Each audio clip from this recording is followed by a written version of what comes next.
Hello learners, welcome back to Unacademy. मैं हूं आपकी एजुकेटर मंजरी सिंह। अभी 16 जून को यूजीसी नेट लॉ का पेपर कंडक्ट हुआ है, जो कि जून 2023 की साइकिल थी। मैं बात करूं अगर अपने प्रीवियस वीडियो की, जिसमें मैंने यूजीसी नेट के बारे में स्ट्रैटेजी डिस्कस करी थी, उसमें मैंने आपको एक डेट भी बताई थी कि समवॉट आपका पेपर 17 जून के आसपास पड़ेगा और आपका पेपर हो गया 16 जून को। मैंने उसमें पैटर्न भी डिस्कस किया था, आपको क्या चीजें ध्यान रखने की जरूरत है मैंने वो भी डिस्कस किया था। ठीक है, that was 15 days strategy video. But एक बात जो मैं हमेशा कहती हूँ दैट इज कि ये पेपर बहुत ही अनप्रेडिक्टेबल है। अनप्रेडिक्टेबल का मतलब ये है यहाँ पर कि this is not very much unpredictable in the sense of syllabus, this is not very much unpredictable in the sense of pattern, but this is unpredictable in many other factors जो affect करते हैं आपके marks को और आपके paper clear करने को। आज वो हम डिटेल में डिस्कस करेंगे, because this is very much important for those जो अभी नए हैं, जो अभी यूजीसी नेट जिन्होंने पहली बार दिया है या आगे देने वाले हैं, या जो 1 या 2 बार ही दे चुके हैं। मैं उनको भी अभी फ्रेशर ही मानूंगी, क्योंकि जिस तरीके से एनटीए कर रहा है, जिस तरीके के वो पेपर लेके आ रहा है, तो कोई भी अगर पिछले 1-2 बार से भी दे रहा है ना, तो शायद उसके लिए बहुत डीमोटिवेटिंग है ये पेपर। क्योंकि यहाँ पर कुछ मोटिवेटिंग जैसा दिख नहीं रहा है कि वो इस पेपर में बैठ के ये सोचे कि मेरा तो ये पेपर निकल ही सकता है वाली चीज। तो कैसे निकल सकता है, क्या बातें हैं, ये हम आज डिटेल में डिस्कस करेंगे। पेपर कैसा था इस पे बात करेंगे, क्योंकि ऑनलाइन होता है तो हम सारे क्वेश्चंस के बारे में तो बात नहीं करते, बट एक ओवरऑल आइडिया लेंगे कि क्या पैटर्न लेके चल रहा है यूजीसी नेट आपका, और आगे आपका जो अगला सेशन होने वाला है दिसंबर वाला, अगली जो साइकिल है, आपको उस पर क्या टारगेट करना है, क्या सोच के चलना है, इन सब चीज़ों के बारे में डिटेल में हम आज डिस्कस करेंगे। बिफोर दैट 15 जून से हमारा अचीवर्स बैच लॉन्च हो चुका है for CLAT PG and other LLM exams के लिए। अगर आप एनरोल करना चाहते हैं तो you can use my code msing10। Also I will be dealing with constitutional law in this batch, और मेरा टाइमिंग रहने वाला है 6:30 PM। फर्दर आपको क्या बेनिफिट्स मिलेंगे, तो आपको यहाँ पर डेली लाइव क्लास मिलेंगी, आपको लाइव टेस्ट मिलेंगे, क्विजेस होंगी, and this is going to be a very structured course covering the syllabus of the targeted exam. Also आपको यहाँ पर इन क्लास पीडीएफ मिलेंगी, और अगर कोई भी केस हो रहा है तो उस केस के एनालिसिस आपको प्रोवाइड किया जाएगा। फर्दर आपके पास 3 तरह के ऑप्शंस हैं, अगर आप 18 मंथ्स का करना चाहते हैं, या फिर आप 12 मंथ्स का, या 6 मंथ्स का। As per your convenience you can choose the plan. Also आप 1 टाइम पेमेंट करना चाहते हैं या मंथली करना चाहते हैं, उसके अकॉर्डिंग ये चीज़ हो जाएगी। अपार्ट फ्रॉम दैट, अगर आप जो है मेरी फ्री क्लास ज्वाइन करना चाहते हैं, which is special free class, तो आप हमारे ऐप पर जाकर चेक कर सकते हैं। मैं वहाँ पर कॉन्स्टिट्यूशनल लॉ की सीरीज चला रही हूँ विद द नेम ऑफ कॉन्स्टिशिप। ये क्लास आपकी हर मंडे, ट्यूसडे, थर्सडे और सैटरडे को होती है 8:30 PM पे। प्लस वाली क्लास होती है MWF को, ये होती है MTTS को, तो वहाँ पर टाइम है 6:30, यहाँ पे टाइम है 8:30। ये क्लास आपकी फ्री होने वाली है, आप इसको पहले ज्वाइन कर सकते हो, आप इसको देख सकते हो, एंड उसको देखने के बाद आपको एक आइडिया मिल जाएगा कि हमारी क्लास प्लस में कैसे होने वाली है। यहाँ पर मैं बहुत डिटेल में डिस्कशन नहीं करती हूँ, लेकिन मतलब भर का करती हूँ। फिर उससे और एक्स्ट्रा जो एडेड ऑन चीज़ें हैं वो मैं वहाँ पर प्लस कोर्स में डिस्कस करती हूँ। फर्दर आपको अगर अपडेट्स वगैरह से रिलेटेड कुछ भी इंफॉर्मेशन चाहिए, तो आप हमारा जो है ये QR कोड स्कैन कर सकते हो for joining the Telegram channel, and आपको सारी LLM रिलेटेड इंफॉर्मेशन वहाँ पर मिल जाएगी, and also the courses and videos related information.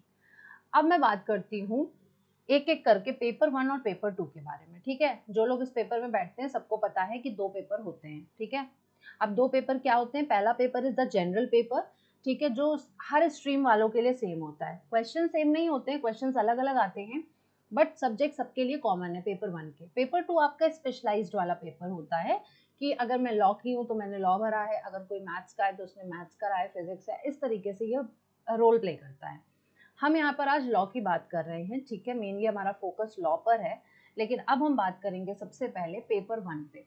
देखिए, अगर स्टार्टिंग में आप जाओ प्रीवियस कुछ 5-6 साल पुराने पेपर्स पे जाओ, ठीक है, और पहले चले जाओ, तो आपने एक पैटर्न देखा होगा यूजीसी नेट का, कि वो जो 10 यूनिट पेपर 1 में देते हैं और 10 यूनिट जो वो पेपर 2 में देते हैं, ठीक है, दोनों में, तो वहां पर पहले क्या होता था, बहुत ही इवनली डिस्ट्रीब्यूशन देखने को मिलता था, कि वो हर एक यूनिट से 5 MCQ देते थे। ठीक, जो पिछली 2-4 साइकिल से खत्म हो गया है, इट इज फिनिश्ड एब्सोल्युटली। आप ये एक्सपेक्ट ही नहीं कर सकते हो कि 10 यूनिट से, क्योंकि आपको पता है कि 50 क्वेश्चन आते हैं पेपर 1 में, ठीक है, 10 यूनिट्स है, पर यूनिट से 5 क्वेश्चन एक्सपेक्टेड होते थे। अब ये पैटर्न खत्म कर दिया। अब ये क्या कर रहे हैं, अपने मन से किसी से कुछ भी पूछ रहे हैं, किसी किसी से ज्यादा 5 प्लस भी पूछ रहे हैं, और किसी सेक्शन को छू भी नहीं रहे हैं, ठीक है। For example, if I talk about the research aptitude, this was the most essential part for UGC net. But अगर मैं पिछले 2 बार से देखूं, इस बार और पिछली बार, तो रिसर्च का नामो निशान खत्म हो चुका है। मतलब आपको रिसर्च का क्वेश्चन मिलेगा नहीं। अगर मैं एक क्वेश्चन भी आ रहा है, 2 भी आ रहा है, तो मैं नहीं मानती उसको कि आप पूछ भी रहे हो। अगर आप वहीं पर दूसरी तरफ अगर आप टीचिंग के बहुत क्वेश्चन पूछ रहे हो या आप मैथ्स का बहुत ज्यादा पूछ रहे हो, तो मैं तो रिसर्च को 0 समझूंगी। मेरी नॉलेज में फिर रिसर्च आ ही नहीं रहा है, या तो आप इवनली डिस्ट्रीब्यूट करो। तो रिसर्च का क्वेश्चन शायद इस बार एक आया या शायद नहीं ही आया, ठीक है, लोगों का कहना ये है रिव्यू के हिसाब से। बहुत ही थरली रिव्यू लेके लोगों का सबका समझ के मैं बता रही हूँ। दूसरा, मैंने पेपर भी पिछली बार तक का देखा है, तो मुझे पता है कि एनटीए क्या कर रहा है। इस पेपर में नो डाउट नेगेटिव मार्किंग नहीं होती है, ठीक है, नेगेटिव मार्किंग नहीं होती है। बट नेगेटिव मार्किंग ना होने का मतलब ये नहीं है कि आप पेपर को बिल्कुल नेक्स्ट लेवल पे पहुंचा दोगे, ठीक है, कि इंसान के लिए नेगेटिव मार्किंग ना होते हुए भी वो गेस भी नहीं कर पा रहा है। तो अगर मैं टोटल बात करूं यहाँ पर पेपर 1 की, तो पेपर 1 में ये इवेंटली डिस्ट्रीब्यूशन पहली बार समाप्त हो गया। अगर मैं इस बार की बात करूं तो टीचिंग एप्टीट्यूड के काफी क्वेश्चंस देखने को मिले, वो भी लर्निंग वाले, ठीक है, लर्निंग रिलेटेड काफी देखने को मिले। अब आपको मालूम है कि यूजीसी नेट का paper is very fond of assertion and reasoning वाला क्वेश्चन, ठीक है, असर्शन एंड रीजनिंग। तो समवॉट इसी तरह के क्वेश्चन देखने को मिले, स्टेटमेंट बेस्ड। 2 स्टेटमेंट्स दे दिए गए, अब आप बताओ 1 and 2 is correct, both are incorrect, 1 is correct, second is false, इस तरीके का देखने को मिला। एंड दूसरा, statement 1 is correct and second is the R is the correct explanation of A. इस तरीके से आपको क्वेश्चंस देखने को मिले, ठीक। तो लर्निंग से ज्यादा यहाँ पर पूछा गया। अब अगर मैं बात करूं रिसर्च एप्टीट्यूड, तो मैंने जैसा कि कहा दिस वाज ऑलमोस्ट नेग्लिजिबल, इसकी तो एग्जिस्टेंस मुझे दिखी ही नहीं, ठीक है। आपका कोई भी यहाँ पे मेथड नहीं पूछा गया, कोई सैम्पलिंग से रिलेटेड क्वेश्चन नहीं था, हाइपोथेसिस से रिलेटेड कुछ नहीं, मतलब इट वाज गायब गायब फ्रॉम द पेपर, ठीक है। कॉम्प्रिहेंशन की बात करें, एक कॉम्प्रिहेंशन, ठीक है, जैसे कि लास्ट टू लास्ट ईयर क्या हुआ था, इन्होंने 2 कॉम्प्रिहेंशन दे दिए थे, 2 दिए थे, और उसमें बहुत ही इजी वो कॉम्प्रिहेंशन थे। लास्ट टू लास्ट साइकिल की बात कर रही हूँ, जिसमें बड़े आराम से क्वेश्चन आंसर जो था वो पैसेज में मिल जा रहा था। इसी वजह से वो बहुत टाइम के बाद था जब कट ऑफ बहुत हाई चली गई थी, क्योंकि वो कॉम्प्रिहेंशन के जो 10 क्वेश्चन थे लोगों ने बड़े मजे से अटेम्प्ट किए और वो मेजोरिटी के सही हो गए। फिर फैक्टर क्या आया कि बाकी पोर्शन में किसने कितना अच्छा किया है, तो इस वजह से ये कट ऑफ बहुत हाई चली गई थी, ठीक है। अब इस बार के कॉम्प्रिहेंशन की अगर मैं बात करूं, तो बहुत इस बार वाला कॉम्प्रिहेंशन भी जो सिंपल ही था, ठीक है, आपको आंसर जो था वो मिल जा रहा था, पैसेज में मिल गया था आंसर, और आपको कुछ डिफिकल्टी बहुत ज्यादा नहीं हुई थी। अगर आप क्वेश्चन पढ़ रहे हो एंड देन आप पैसेज में जाके वो स्टेटमेंट ढूंढ रहे हो, तो आगे पीछे आपको आंसर मिल जा रहा था। कम्युनिकेशन के question was there, yes, communication के क्वेश्चन थे, and I guess there were 3 to 4 questions, ठीक है। बहुत ज्यादा, देखो ये एक मैं रफ आइडिया दे रही हूँ, मैं एग्जैक्टली नहीं बता सकती, क्योंकि ऑनलाइन पेपर है, ऑफलाइन होता तब तो भाई सब कुछ क्लियर हो जाता, तब तो हम पेपर भी डिस्कस कर लेते कि क्या सही आंसर है क्या गलत है, ठीक है। बट यहाँ पे ऑनलाइन है, तो एक ओवरऑल जो 10 लोगों से सुन के जो एक कंक्लूजन पे निकलते हैं ना, हम उसकी बात कर रहे हैं। मेन फोकस हमारा ये होने वाला है कि आखिर ये पैटर्न चल क्या रहा है और आगे हमें क्या कैरी ऑन करना है। मेन आज मेरा फोकस इस पे है। So don't go with the exact number of the question, मैं वेटेज के रूप में आपको बता रही हूँ, ठीक है। तो वेटेज की अगर इस पेज पे मैं बात करूँ, तो टीचिंग वॉज देयर, ठीक है, comprehension was there and communication was there, ठीक है। ये तीनों ने तो अपना रोल निभाया, रिसर्च को आप खत्म कर दो, नहीं दिखा, मुझे नहीं दिखा। लेकिन ये नहीं है कि रिसर्च पढ़ना नहीं है, क्यों, क्योंकि again research is the crux, तो पढ़ना तो पड़ेगा। मैथमेटिकल रीजनिंग और एप्टीट्यूड की अगर बात करूँ, yes there were questions of maths, तो मैथ्स के क्वेश्चन वाज सिंपल, मैथ्स के क्वेश्चन बहुत टफ नहीं थे। वो अगर किसी की मैथ्स अच्छी है, ठीक ठाक रही है, और जो यूजीसी नेट का पेपर से भी क्वेश्चंस अगर उसने प्रीवियस ईयर पे लगाए हैं, तो डेफिनेटली उससे ये क्वेश्चंस बन गए होंगे मैथ्स वाले, ठीक है। मैथ्स की बात हो रही है, अभी डीआई की बात नहीं कर रही हूँ, I am talking about the maths question, ठीक है। तो मैथ्स में जनरली क्या है, इनका एवरेज वाले क्वेश्चन से पूछते हैं, ठीक है। Then they ask about the percentage, percentage ही करके इनका था क्वेश्चन, ठीक है, जिसमें प्रॉफिट से रिलेटेड भी चीजें आ जाती है ना, प्रॉफिट परसेंट वगैरह वाली चीजें। तो बहुत क्वेश्चन तो नहीं देखे गए मैथ्स के भी, लेकिन हाँ इतना तो था, इतना देखने को वहां पर मिला। When we talk about the logical reasoning, तो लॉजिकल रीजनिंग के क्वेश्चन वही सीरीज वाले क्वेश्चंस आपके मिल गए यहाँ पर, ठीक है। अब चाहे उसको एप्टीट्यूड मैथ्स एप्टीट्यूड में ले लो, चाहे लॉजिकल रीजनिंग में ले लो, वो एक ही बात है। नंबर सीरीज के क्वेश्चंस थे एंड वो क्वेश्चन इजी थे, उसमें कुछ टफ नहीं था, ठीक है। वो बहुत सिंपल से थे। रीजनिंग में जैसे आपका आ गया था कि मैंगो में अगर मैंगो इज कोडेड एज इतना, ठीक है, पपाया इज कोडेड एज इतना, तो एक मस्क मेलन शायद था, समथिंग कुछ था कि what will be that code, ठीक है। तो आपको बस काउंट करके करना था कि वो 2 की टेबल चल रही थी, नहीं 2 की टेबल नहीं चल रही थी, समथिंग कुछ अलग था मुझे जो पता चला, ठीक है। बट वो काउंटिंग वाला इजी था कि इतने नंबर इसमें है तो इतने नंबर इतने, वो समथिंग टेबल वाला ही था स्किप करके। एंड जो सीरीज नंबर सीरीज जो थी वो भी बहुत ऐसे ही था, सिंपल सा था, ठीक है, जिसमें आपको काउंट ऑन करके +1 करना था, ऐसे करके था। तो जिसने लगाया है उसको वो ये कर सकता था। तो मैं इस पार्ट पे तो नहीं कहूँगी कि बहुत डिफिकल्ट था, but then comes the major part जो आपको सबसे पहले दिख जाता है। When you are solving the paper, DI का क्वेश्चन सबसे पहले आपको दिखता है और आपका मूड खराब हो जाता है। पिछली बार की बात करो भाई, पिछली बार की maths and DI both were tough, लोगों से क्वेश्चन बन नहीं रहे थे। डीआई तो मतलब खतरनाक था, खतरनाक। लास्ट टू लास्ट टाइम की बात करूं या प्रीवियस सारे ईयर की बात करूं, पिछली साइकिल से पहले की जितनी भी बात करूं, अगर ठीक ठाक मैथ्स है किसी की तो सब लोग कर लेते थे। ज्यादा से ज्यादा क्या होता था, कैलकुलेशन मिस्टेक है तो आंसर नहीं आ रहा है, बट हो जाता था, तुक्का भी लग जाता था कि हाँ चलो आसपास आ रहा है तो एटलीस्ट इस 4 ऑप्शन में से मैं गेस कर दूं। पिछली बार का डीआई वाज इतना टफ कि लोगों का आंसर तो ऑप्शन क्या दूर दूर तक नहीं भटक रहा था। और इस बार भी कुछ ऐसा ही हुआ। अब इस बार क्या पूरी टेबल उठा के दे दी, ठीक है, एंड टेबल उठा के दे के फिर 2 चीजें दे रखी है, तीसरी गायब कर दी, फिर इधर 2 दे रखा है, ये गायब कर दिया, फिर उसके बाद पता लगा एक इन्फॉर्मेशन दी है, 2 गायब कर दी है। तो पहले क्या था, अब क्वेश्चन बिल्कुल अलग पूछ रहे हैं, या तो जो चीजें गायब करी हैं या तो उसी से रिलेटेड क्वेश्चन पूछो कि भाई एक बार बच्चा क्या करेगा, इनको सॉल्व करे पहले, तो फिर तुम्हारे क्वेश्चन को सॉल्व करने आए तो पता लगा उसने जो ये सारी डिटेलिंग फिलअप कर भी ली डीआई को सॉल्व करने में, तुम्हारे क्वेश्चन में उसका यूज ही नहीं हुआ। तो बहुत कॉम्प्लिकेटेड सा क्वेश्चन पूछा गया कि मतलब डायरेक्ट नहीं, अगर क्वेश्चन हम पढ़ रहे हैं तो हमको ये नहीं समझ में तुरंत आ रहा है कि हमको इसमें से टेबल में कौन सी कैलकुलेशन पहले करनी चाहिए। कुछ इन्होंने 2017 से 2022 तक का जो था ना डेटा दे दिया था।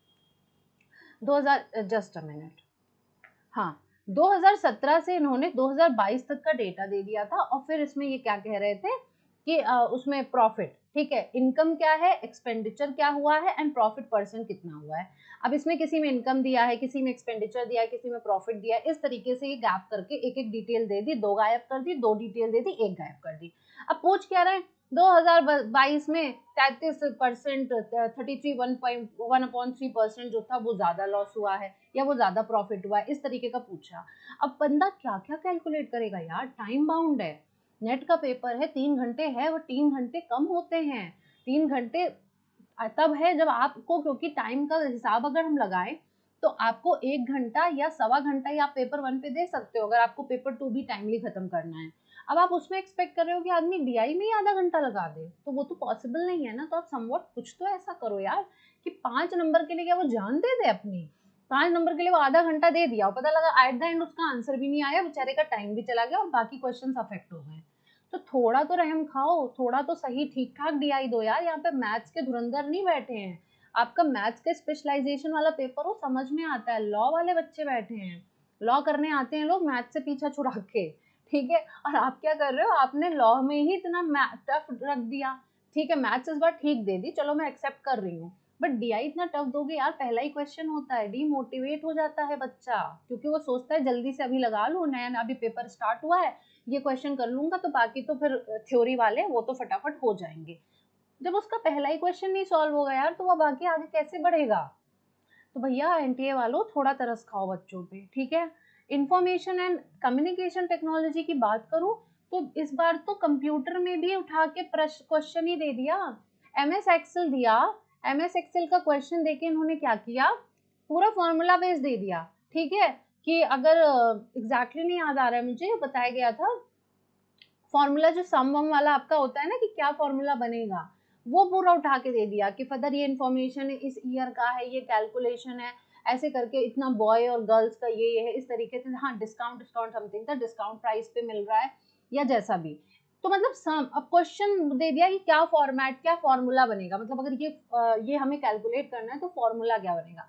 अब बिल्कुल कंप्यूटर में भी घुस के पूछ रहे हैं, ठीक है, उसमें भी ऊपर ऊपर के सवाल नहीं पूछ रहे। अब बहुत ज्यादा नहीं मिला, बहुत ज्यादा देखने को नहीं मिला, 5 क्वेश्चन तो डेफिनेटली नहीं थे, मैं बता रही हूँ 5 क्वेश्चन डेफिनेटली नहीं थे, ठीक है। इस तरीके का इस पेज पे अगर बोलूँ तो दो दो तो आपके ठीक ठाक बन गए। डीआई आपका मैंने बता ही दिया भैया, टफ था, जो बहुत धुरंधर है मैथ्स में उसी का सही गया होगा। और इन्फॉर्मेशन की अगर टेक्नोलॉजी की बात करूं तो कंप्यूटर्स अगर जिसका बहुत ही प्लस वाला है तो ये वाला एक क्वेश्चन आया था एमएस एक्सेल वाला, बाकी जो एक आध क्वेश्चन थे वो ठीक ठाक थे, ठीक है। जैसे एफटीपी वगैरह आपका फाइल ट्रांसफर प्रोटोकॉल वाला पूछते हैं, ठीक है। अपार्ट फ्रॉम दैट आपका वो पूछा गया था, ये आपका सर्वर, हाँ, वेब सर्वर वाले क्वेश्चंस आए थे। 5 तो नहीं थे बट आई गेस 4 बार के अराउंड क्वेश्चंस रहे होंगे। वेब सर्वर, वेब पेजेस वाला पूछ लिया था, वायरस वाला चीजें पूछी गई थी, ठीक है। उसमें क्या किया था, फिल इन द ब्लैंक्स 4 दे दी थी और ऑप्शंस जो है भर भर के दे दिए थे। इजी था वो, दैट वाज इजी कि वायरस और स्पाईवेयर, तो अगर थोड़ा बहुत कंप्यूटर जिसको आता है वो कर बाइफरकेट कर सकता है, मतलब डिफरेंशिएट करने वाली बात थी। कंफ्यूजिंग था डेफिनेटली, जिनको नहीं पता होगा वायरस और स्पाईवेयर और उन सब में क्या डिफरेंस होता है तो उनके लिए थोड़ा टफ रहा होगा, लेकिन आप एलिमिनेट करके इसको कर सकते थे, ठीक है। तो बहुत टफ नहीं था, बट हाँ एक आध क्वेश्चन जो पूछ रहे हो फिर ये सब फॉर्मूले वाले अगेन वो ज्यादा टेक्निकल पार्ट आ जाता है। अच्छा ये तो इनका फेवरेट पार्ट है, ठीक है, ये दोनों तो इनका फेवरेट पार्ट है, इसको तो ये छोड़ ही नहीं सकते हैं। इसमें आपका एनवायरमेंट प्रोटेक्शन एक्ट से क्वेश्चंस देखे गए, ठीक है, डेफिनेटली इससे हमें क्वेश्चंस देखने को मिले। And if we talk about, और भी इसमें कॉन्फ्रेंसेज और कन्वेंशन से रिलेटेड चीजें देखने को मिली, ठीक है। And they also talk about the CFC से रिलेटेड इन्होंने क्वेश्चन पूछा, they talked about the pollution से रिलेटेड क्वेश्चन आपको मिला, इस तरीके के क्वेश्चंस मिले थे। बट ठीक है, अगर बहुत अच्छे से इन्वायरमेंट पढ़ रहे हो तब ये क्वेश्चंस बन पाएंगे, ठीक है। तो इस तरीके के क्वेश्चन इन्वायरमेंट में थे।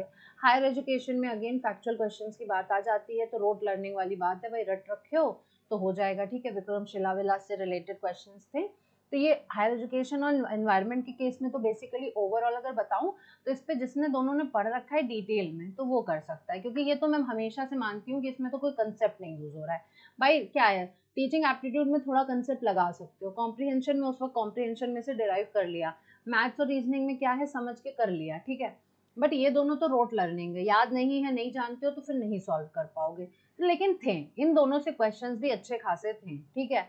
अगर देखूं सबसे बड़ा जो मेजर चंक जो गायब हुआ है दैट वाज आपका रिसर्च एप्टीट्यूड, क्योंकि रिसर्च एप्टीट्यूड से लोग एक्सपेक्ट करते हैं भाई when they are applying for UGC NET वो रिसर्च को ज्यादा महत्व देते हैं, इसके बारे में ज्यादा पढ़ के जाते हैं, बट उस तरीके क्वेश्चन नहीं देखे गए। अच्छा थोड़ा और रीजनिंग की अगर मैं बात कर लूँ तो आपके रीजनिंग में जो फैलेसीज वाले क्वेश्चन थे ये बहुत आए, ठीक है। प्रोपोजिशन बेस्ड जो क्वेश्चन थे ये आपके बहुत सारे आए, इन्होंने फैलेसीज रिलेटेड पूछा।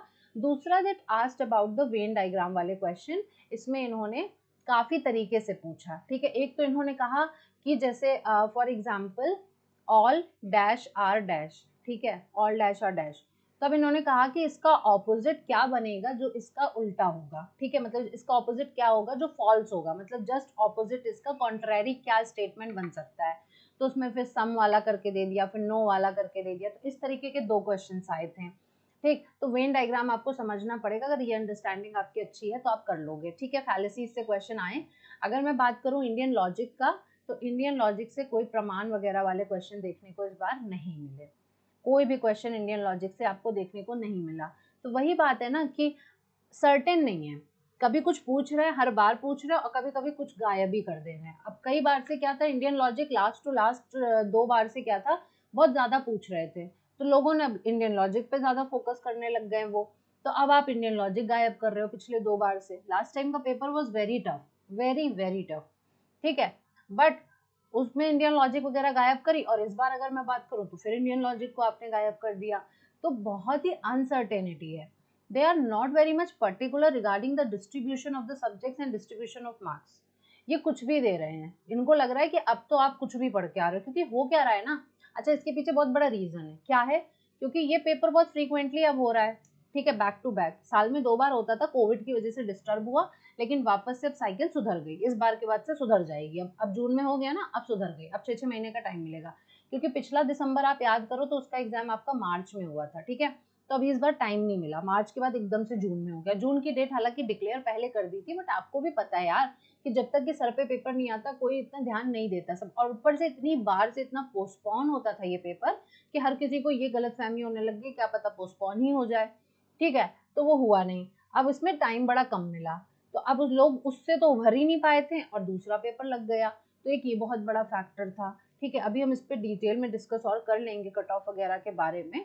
बहुत ही आपको आज सच्चाई बता रही हूँ। ठीक है, जो पेपर का सिस्टम है इससे कोई फर्क नहीं इतना सच पड़ता है कि पेपर कैसा आ रहा है। ठीक, अब मैं बताती हूँ पेपर 2 के बारे में। ठीक है, अब ये तो आपका लॉ का पेपर हो गया जो आपका स्पेशलाइजेशन है। ठीक है, अब लेकिन इसमें भी लोग सफ़र कर रहे हैं। लोग क्यों परेशान है इसमें? देखो, आपको पता है इसमें 10 यूनिट आ रही है। ठीक है, अब मैं बहुत ही कॉमन सेंस की बात करूंगी। यार देखो, हर किसी का एक स्पेशलाइज्ड एरिया होता है। ठीक है, लॉ हम सब ने किया है, बट लॉ में भी हमारे कुछ फेवरेट सब्जेक्ट्स होते हैं। अब मान लो अगर किसी का स्पेशलाइजेशन है कॉन्स्टिट्यूशनल लॉ, किसी का क्रिमिनल है, ठीक है, किसी का बिजनेस है, कोई इंटरनेशनल लॉ पढ़ना चाहता है, कोई नहीं पढ़ना चाहता है। अब पता है क्या कर रहे हैं ये लोग? भाई इनको सिर्फ इंटरनेशनल लॉ और इनको आईपीआर दिख रहा है, सिर्फ इनको ये दो दिख रहे हैं, सिर्फ ये दो।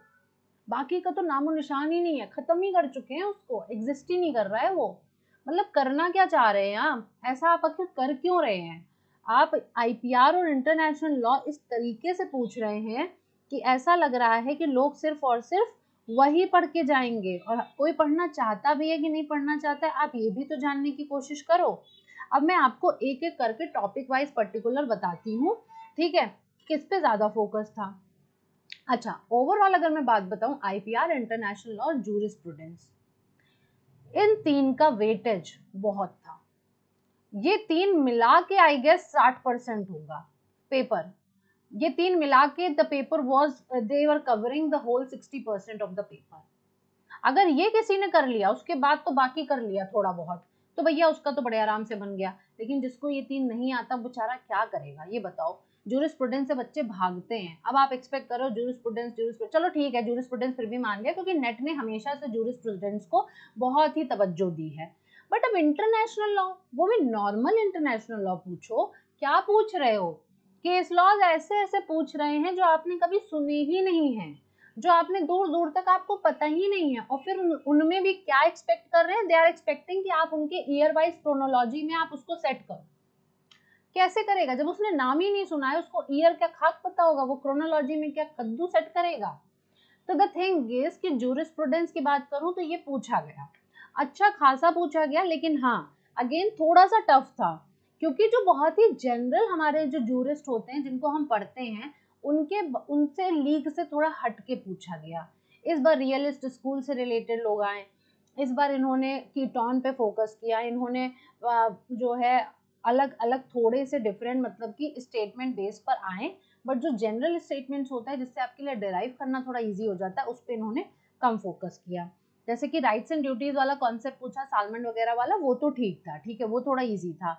अच्छा, स्कूल ऑफ जूरिस्प्रूडेंस का एक क्वेश्चन पूछा था, वो इजी था। एक नया स्कूल शायद कॉन्सेप्ट स्कूल रख दिया था इन्होंने, तो उसमें से पूछा था कौन सा स्कूल नहीं है, वो इजी था।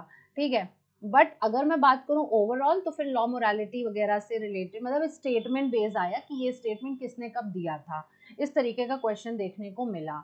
एंड देन इसी में फिर हाँ इसी तरीके से था जूरिस्प्रूडेंस में, पर पूछा गया, अच्छा खासा नंबर था जूरिस्प्रूडेंस का। सेकंड में कॉन्स्टिट्यूशनल लॉ की बात करूं तो पूछा तो गया, ये नहीं कहूंगी कि नहीं पूछा गया। इनफैक्ट जो भी पूछा वो थोड़ा इजी पूछा गया कॉन्स्टिट्यूशनल लॉ में, बहुत टफ नहीं था। जैसे फंडामेंटल राइट का एक क्वेश्चन बड़ा अच्छा सा पूछा और बहुत दिमाग वाला था कि 4-5 तरीके के राइट्स दे दिए गए, राइट नॉट टू वाले है ना, right not to be unmarried, right not to do trade, right not to be killed without trial, इस तरीके के क्वेश्चंस दे दिए। और अब पूछा कि इनमें से कौन सा आपका फंडामेंटल राइट है, तो फिर वही था 2-3 option A B C C D A ऐसे करके क्वेश्चंस थे। ये क्वेश्चन बहुत देखने को मिलते हैं। अगर आप यूजीसी नेट में अपियर हो रहे हो तो आपको एक्सपेक्ट करना पड़ेगा इस तरीके के क्वेश्चन। क्या कि भाई आप देखिए, आपको ये पता होना चाहिए, क्रोनोलॉजी बहुत पूछते हैं, ये मैच द फॉलोइंग बहुत पूछते हैं, ये पूछते हैं कि which of the following statements are correct, statement based. अब स्टेटमेंट बेस्ड में भी कई तरीके के हैं। एक तो क्या है, एक वैरायटी क्या है, 2 स्टेटमेंट दे देंगे और पूछेंगे दोनों गलत है, दोनों सही है, एक सही है अगला गलत है। एक है रीजन असर्शन वाला जिसमें होता है ये रीजन है, ये असर्शन है, ये रीजन है, क्या रीजन करेक्ट एक्सप्लेनेशन है, क्या रीजन करेक्ट एक्सप्लेनेशन नहीं है। एंड एक होता है which of the following, 4-5 statement दे दिया, बताया which of the following statements are correct. अगर मैं बात करूं तो इसमें 4-5 स्टेटमेंट, ठीक है।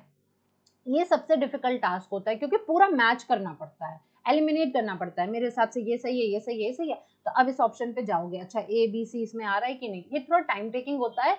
और इस बार के पेपर की बात करूं तो मैक्सिमम जो आपसे पूछा गया वो इसी सेक्शन से पूछा गया, ये वाले क्वेश्चन आपको ज्यादा देखने को मिले, which of the following statements are correct वाले, ठीक है।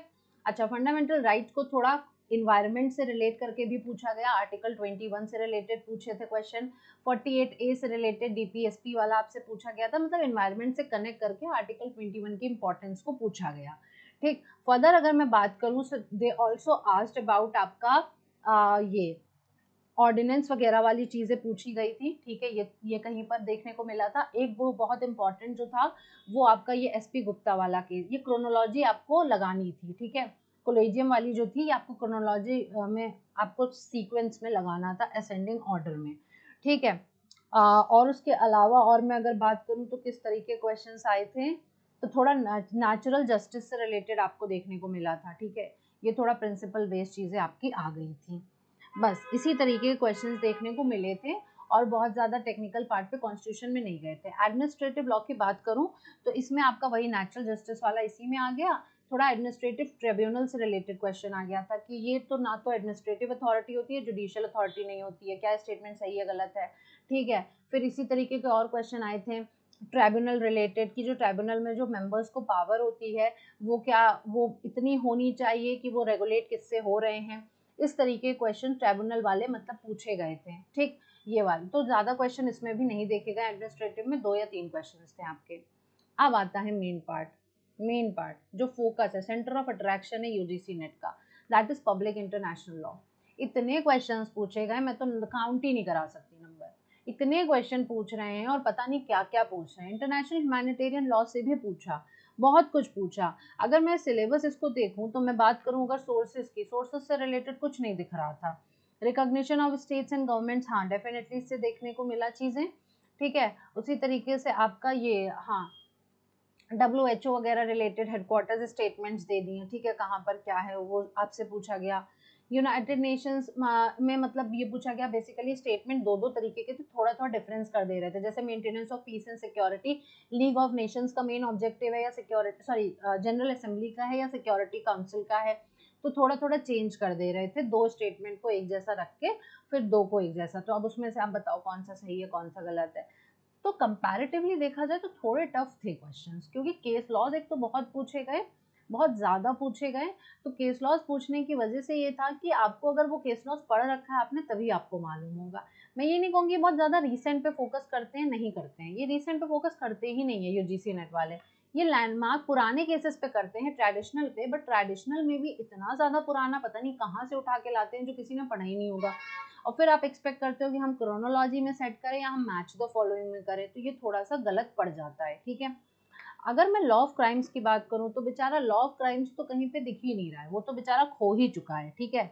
लॉ ऑफ क्राइम्स में अगर बेसिकली देखा जाए तो एक बहुत ही सिंपल सा क्वेश्चन आया था जनरल एक्सेप्शंस वाला, कि इसमें से कौन सा जनरल एक्सेप्शन नहीं है, ठीक है। तो उसमें आपका जो है article section 76 mistake of law वाला, फैक्ट वाला था, उसमें आपका जज वाला था और एक्सीडेंट वाला था, ये 3 थे, चौथा ऑप्शन आपका गलत था, वो आपको चूज करना था, ठीक है। अपार्ट फ्रॉम दैट अगर मैं बात करूं तो फिर आपके और किससे रिलेटेड क्वेश्चंस थे, बहुत ज़्यादा नहीं देखने को मिले। पनिशमेंट है ना, थ्योरी ऑफ पनिशमेंट वाले से मिला कि डेटरेंट थ्योरी से रिलेटेड एक टॉपिक, मतलब रिफॉर्मेटिव से दिया कि अगर हम कुछ करते हैं तो फिर उसका सुधार है, तो ये किस थ्योरी को इम्प्लिसिट करता है, तो वो रिफॉर्मेटिव थ्योरी हो गई थी। बस इसी तरीके के सवाल आए थे और आपको कुछ अलग देखने को नहीं मिला, आपको कोई ऑफेंसेस अगेंस्ट ह्यूमन बॉडी या फिर ये सब इतना नहीं देखने को मिला, ठीक है, कम ही था, क्राइम पे फोकस कम किया। टॉर्ट्स पे भी बहुत ज़्यादा फोकस तो नहीं किया था, मैं नहीं कहूँगी बहुत ज़्यादा फोकस, लेकिन हाँ जो क्वेश्चन दिए थे वो इजी थे। जैसे एक क्वेश्चन आपका स्ट्रिक्ट लाइबिलिटी वाला सीधे सीधे था।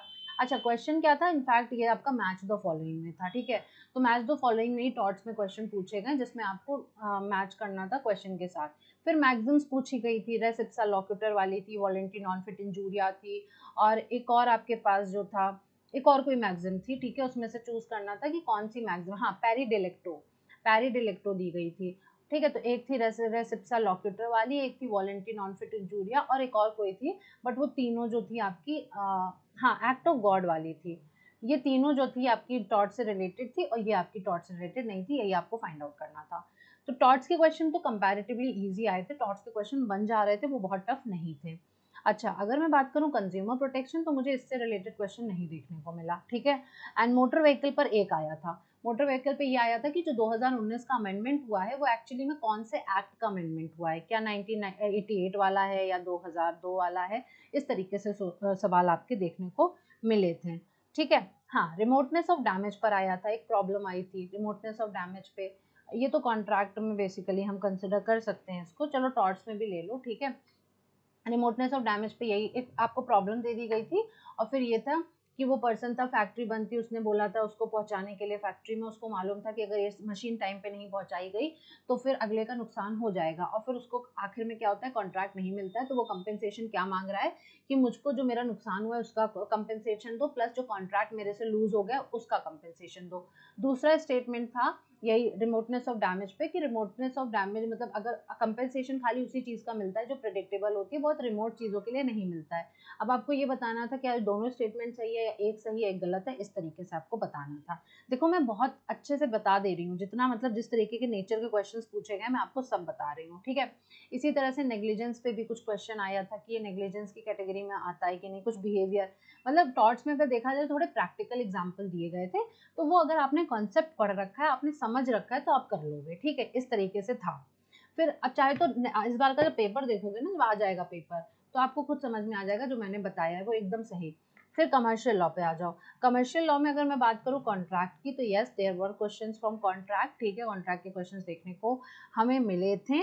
बहुत ज़्यादा तो नहीं मैं कहूँगी, बट ईजी थे। जैसे कि इन्होंने पूछ लिया था प्लेज के बारे में, ठीक है, कि अगर हम बेलमेंट कर रहे हैं मूवेबल गुड्स का तो वो किस कैटेगरी में आता है, ठीक है। Apart from that negotiable instrument से कोई क्वेश्चन देखने को नहीं मिला। कंपनी लॉ से definitely there was question, company law से इनफैक्ट दो क्वेश्चंस थे, एक सीएसआर से रिलेटेड था, सीएसआर पॉलिसी रूल्स वगैरह, कि मतलब सीएसआर का है तो उसमें फिर कौन कौन से उनके एक्ट हैं, कौन कौन से काम हैं जो इस स्टेटमेंट में लाई करते हैं, तो वही 5-6 स्टेटमेंट, और कौन सा स्टेटमेंट सही है गलत है आपको ये डिराइव करना था। पार्टनरशिप वगैरह से तो ऐसे मुझे कोई क्वेश्चन देखने को नहीं मिला यहाँ पर, ठीक है। तो कॉन्ट्रैक्ट से भी अगर मैं बात करूं तो बहुत ज़्यादा नहीं था, कमर्शियल लॉ में मतलब बहुत ज़्यादा नहीं पूछा गया। फैमिली लॉ की बात करूं, yes there were question, but इस बार ज़्यादा फोकस था मुस्लिम लॉ पर, इस बार ज़्यादा focus was on Muslim law, Hindu law से थोड़ा कम कंपैरेटिवली पूछा। जैसे कि मुस्लिम लॉ में आपका इद्दत पे क्वेश्चन आया था, ठीक है, वही स्टेटमेंट बेस्ड, ठीक है, कि इद्दत में कितना मंथ होता है, कितना टाइम पीरियड काउंट होता है, फिर अगर प्रेग्नेंट है औरत तो उसके लिए इद्दत पीरियड क्या होगा, इस तरीके के स्टेटमेंट्स कुछ दे दिए थे और आपको बताना था कौन सा स्टेटमेंट सही है। मुता मैरिज से रिलेटेड क्वेश्चन था कि जो चिल्ड्रन होते हैं मुता मैरिज के वो इलेजिटिमेट होते हैं, ये एक स्टेटमेंट था। एक स्टेटमेंट वाज कि मुता मैरिज में तलाक हस्बैंड दे सकता है, या फिर या फिर सिर्फ कंसेंट ही काफ़ी होती है दोनों पार्टीज की। तो अगेन इसमें कुछ स्टेटमेंट्स दे रखे थे जिससे आपको बताना था सही है या गलत है, ठीक है। फिर मेंटेनेंस से रिलेटेड आपको क्वेश्चन यहाँ पे देखने को मिला था, ठीक है, मेंटेनेंस हो गया, मेंटेनेंस से रिलेटेड मुद्दा में भी था यही, इद्दत में स्टेटमेंट था कि हाँ इद्दत पीरियड के दौरान मेंटेनेंस दिया जाना जरूरी होता है या नहीं होता है। अगर मैं सोर्सेज स्कूल्स की बात करूँ तो इतना मुझे देखने को नहीं मिला। If I talk about the marriage से रिलेटेड भी कोई क्वेश्चन नहीं था। इनफैक्ट डिसोल्यूशन वगैरह से रिलेटेड, डाइवोर्स रिलेटेड क्वेश्चन भी नहीं देखने को मिला। एडॉप्शन से नहीं मिला। गार्जियनशिप, मैक्सिमम चीज़ें गायब थी। हाँ, हिंदू में अगर मैं बात करूँ, अगर if we talk about the Hindu law, तो हिंदू लॉ में इस बार majorly they focused on the Hindu succession act. इन्होंने पर्टिकुलर पूछा क्लास 1 ईयर में कौन आता है, वो भी किस रेफरेंस में, सीधे सीधे नहीं। दे आस्क्ड फॉर लाइक कि अगर डॉटर के रेफरेंस में हम बात कर रहे हैं, हिंदू हिंदू अमेंडमेंट एक्ट जो आपका हुआ था सक्सेशन वाला 2005 का, उसके बाद से इसमें क्लास 1 ईयर में कौन कौन कौन नहीं आता है, 4 स्टेटमेंट दे, उसमें से पूछा कौन नहीं आता है। फिर इसी तरीके से पूछा गया जो फादर है, फादर के साइड पे कौन से लोग इस कैटेगरी में नहीं फॉल करते हैं। तो उसमें क्लास 1 ईयर का एग्जाम्पल था, मतलब एक ऑप्शन था, एक क्लास 2 का था, एक शेयरर्स का था और एक कॉग्नेट्स का था, और एग्नेट्स का था। ठीक है, इस तरीके से 5 दे दिए थे, फिर पूछा था कि इनमें से कौन कौन कैटेगरी में लाई नहीं करता है। तो थोड़ा टफ पूछा गया, मतलब अब सक्सेशन की लिस्ट अगर किसी ने नहीं पढ़ रखी है तो ऑब्वियसली फिर उसने वो बेचारा परेशान हुआ होगा। ठीक, अगेन इनका फेवरेट टॉपिक इन्वायरमेंट, भाई इन्वायरमेंट कैसे छोड़ेंगे, इन्वायरमेंट तो जरूर पूछना है। तो इन्वायरमेंट में अगर मैं बात करूं तो आस्क्ड अबाउट द एनजीटी, ठीक है, मैं सेकंड पेज पे बात कर लेती हूँ। इन्वायरमेंट में इन्होंने एनजीटी पे सवाल पूछा था, ठीक है, ट्राइब्यूनल के बारे में, उस पर कुछ स्टेटमेंट्स थे, उसमें से आपको सही और गलत बताना था। देन उसके बाद they asked about the obviously conferences के बारे में। इनफैक्ट इन्होंने ये तक पूछा आपसे कि कौन सा कॉन्फ्रेंस, मतलब कौन ये एक्ट जो था वो किस कॉन्फ्रेंस के इम्प्लीमेंटेशन से था। देन स्टॉकहोम कॉन्फ्रेंस और रियो डिक्लेरेशन से रिलेटेड क्वेश्चन थे। There was question related to polluter pay principle related question था, ठीक है, और ये तक पूछा गया कि ये जो इस तरीके के जो प्रिंसिपल्स हैं ये कौन से कॉन्फ्रेंस के इम्पैक्ट से इस तरीके से आता है, कुछ इस तरीके से एक क्वेश्चन था। फिर इफ आई टॉक अबाउट, इन्होंने एमसी मेहता रिलेटेड क्वेश्चन पूछा था, आप इसको चाहे कॉन्स्टिट्यूशन की कैटेगरी में रख दो चाहे एनवायरनमेंट की कैटेगरी में रख दो। एमसी मेहता रिलेटेड जो ताज ट्रेपेजियम केस था, ये पूछा कि ये किस केस का नाम है, तो 4 ऑप्शंस इन्होंने दे दिए थे, ठीक है। इसी तरीके से दे ऑल्सो आस्क्ड अबाउट, हाँ, कॉन्स्टिट्यूशन में एक क्वेश्चन था कि पीआईएल की शुरुआत कैसे हुई, ठीक है, कौन सा पहला केस था जिसमें पीआईएल आया था। एक क्वेश्चन कॉन्स्टिट्यूशन में, अब मुझे याद आ रहे हैं इसके साथ, एक क्वेश्चन कॉन्स्टिट्यूशन में था आर्टिकल 32 से रिलेटेड कि जो कॉन्स्टिट्यूशनल रेमेडीज है वो क्या क्या इंक्लूड करती है, ठीक है। जैसे आर्टिकल 32 में है तो कॉन्स्टिट्यूशनल रेमेडीज आपकी उसमें रिट पिटिशन वाली हो गई। फिर उसके बाद इन्होंने बात करी आपकी, देयर वाज आपका ये 143 आपका था, ठीक है, वो अप्लाई हो रहा था, सॉरी स्पेशल, हाँ, एसएलपी की बात कर रहा था 136 की, सॉरी। देन हाई कोर्ट वाले ऑप्शंस थे, वो नहीं, वो हाई कोर्ट में भी रेमेडीज जो आपका पेटिशन है वो एक्सरसाइज होगा, बट हाई कोर्ट अगर कोई अपील की पावर एक्सरसाइज करे है तो वो तो उसमें नहीं आएगा। इस तरीके के स्टेटमेंट्स उन्होंने दे रखे थे, वो आपसे एक्सपेक्ट कर रहे थे कि आप इसका जवाब दोगे, ठीक है। फिर उसके अलावा कन्वेंशन से रिलेटेड क्वेश्चंस आपको देखने को मिलेंगे, ठीक है, वो इंटरनेशनल लॉ में बोल दो या फिर एनवायरनमेंट बोल दो, वो समवॉट दोनों का मिक्सचर ही होता है। ये सारे क्वेश्चंस देखने को मिले। नेशनल कमीशन से रिलेटेड एज सच कोई क्वेश्चन इस बार हमें देखने को नहीं मिला था, डिसेबिलिटीज रिलेटेड क्वेश्चन नहीं मिलता है हमें, ठीक है। एनवायरनमेंट बेस्ड पे क्वेश्चंस इसी तरीके से आए थे। Then if I come to the IPR, the next very much important section भैया फॉर यूजीसी नेट, क्या हो गया, इन्होंने बहुत सारे क्वेश्चंस पूछे। कॉपीराइट पे तो इन्होंने पूरा ईयर दे दिया, ईयर वाइज कैसे दे दिया कि ये पर्सन है, इस साल इसने जो है बुक लिखी है, फिर इस साल इसने पब्लिश करी है इस पर्टिकुलर डेट को। अगला स्टेटमेंट दे दिया कि इस पर्सन ने इस साल लिख के अगले फिर पता नहीं कितने साल बाद पब्लिश करी। फिर देते हैं कि वो मर भी गया इस पर्टिकुलर डेट को। 4-5 स्टेटमेंट दे दिए और अब उसको कहा क्रोनोलॉजी में ऑर्डर करो कॉपीराइट वे में, कि ये कॉपीराइट कब तक उसका चलेगा, इस तरीके से, मतलब एप्लीकेशन बेस्ड क्वेश्चन पूछा, ठीक है, कॉपीराइट पे। फिर उसी तरीके से और भी चीजें पूछी गई। ट्रेडमार्क, ये ऑप्शन है, 5-6 स्टेटमेंट दे दिए, इसमें से कौन सा ट्रेडमार्क में आता है, BC, A, B, C इस तरीके से दिया, ठीक। ट्रेडमार्क से रिलेटेड काफ़ी क्वेश्चन देखे गए। पेटेंट से रिलेटेड आपके स्टेटमेंट बेस्ड आया था कि पेटेंट का प्रोसीजर क्या होता है, एप्लीकेशन दे रखा था उसमें, फिर पब्लिकेशन पेटेंट का था, ठीक है। मतलब जितना भी चीज़ें होती हैं वो सब इसमें प्रोसीजर के अकॉर्डिंग अप्लाई करके फिर आपको सीक्वेंस बताना था किस तरीके से अप्लाई होता है, ठीक है। फिर उसके बाद they also asked about the international convention, convention related था कि कौन सी कन्वेंशन से आपका जो है ट्रेडमार्क कनेक्टेड है और किस किस केस में बात करी गई थी, इससे केस लॉज भी काफ़ी पूछे गए थे। हाँ, काफ़ी पूछे गए थे। एक कोई टर्म था, दे आस्क्ड अबाउट कि ये टर्म किससे रिलेटेड है या कहाँ पाया जाता है, तो उसमें आपका जीआई वगैरह का भी ऑप्शन था, ठीक है। आईटी की बात करूँ, there were question of digital signature से रिलेटेड क्वेश्चन था। आपका क्वेश्चन क्या था, मैच द फॉलोइंग आपसे पूछा गया था बेसिकली, ठीक है। बहुत ज़्यादा तो नहीं पूछा आईटी से, बट हाँ डेफिनेटली आपका आईपीआर से काफ़ी क्वेश्चन था, जो मैंने स्टार्टिंग में ही कहा। कंपैरेटिव पब्लिक लॉ की अगर मैं बात करूं तो इस बार कंपैरेटिव बहुत सारे क्वेश्चंस देखने को नहीं मिले, ठीक है, बहुत नहीं देखने को मिला। जैसे हर बार रूल ऑफ लॉ मिल जाता था, ओम्बुड्समैन पे क्वेश्चंस दिख जाते थे, form of government of federalism पे काफ़ी क्वेश्चन दिखते थे, बट इस बार ऐसे क्वेश्चन हमको देखने को कम मिले हैं, ठीक है। अगर देखोगे आप तो ज़्यादातर क्वेश्चंस नहीं थे। हाँ, सेपरेशन ऑफ पावर पे था, सीधा सीधा पूछा था कि सेपरेशन ऑफ पावर किसने दिया था, तो मॉन्टेस्की इसका आपका आंसर हो गया। इसी तरीके के कुछ क्वेश्चंस थे जो पूछे गए, बट जैसा कि मैंने स्टार्टिंग में कहा, मेजर फोकस जो था वो उनका था आपका इंटरनेशनल लॉ पे, आईपीआर पे और जूरिस्प्रूडेंस पे, ठीक है। अब आगे बढ़ते हैं। आगे बेसिकली बात यह है कि the person who is targeting December 2023, अब आपको करना क्या है। देखो अगर मैं कट ऑफ की बात करूं ऑनेस्टली स्पीकिंग, और प्लीज मतलब समझना इस चीज को, मैं आपको बताऊं ये इस बार टफ पेपर नहीं है, इससे पहले वाला इससे भी ज्यादा टफ था, ठीक है, इससे भी ज्यादा टफ था। लेकिन यार पता है कट ऑफ तो कम हो ही नहीं रही है, कट ऑफ कम नहीं हो रही है। अगर आप एक पूरा देखो ना क्रोनोलॉजी कट ऑफ की, वो तो बढ़ती जा रही है। मतलब जेआरएफ की कट ऑफ जो थी आपकी पिछली बार की 230 थी, जेआरएफ की अनरिजर्व कैटेगरी की, और आपकी उससे पहले की कट ऑफ वॉज 224। तो नंबर तो बढ़ रहे हैं, पेपर टफ होने के बाद भी कट ऑफ हाई जा रही है। तो इस बार कट ऑफ नीचे जाने की बात मैं अभी भी नहीं कह सकती, अभी भी नहीं कह सकती। बस एक रीजन है अगर कम हो कट ऑफ नीचे जा सकती है, वो ये है कि बहुत ज्यादा गैप नहीं था, ठीक है, गैप कम था दोनों एग्जाम में, अभी एक मार्च में हुआ था, दूसरा अभी हो गया।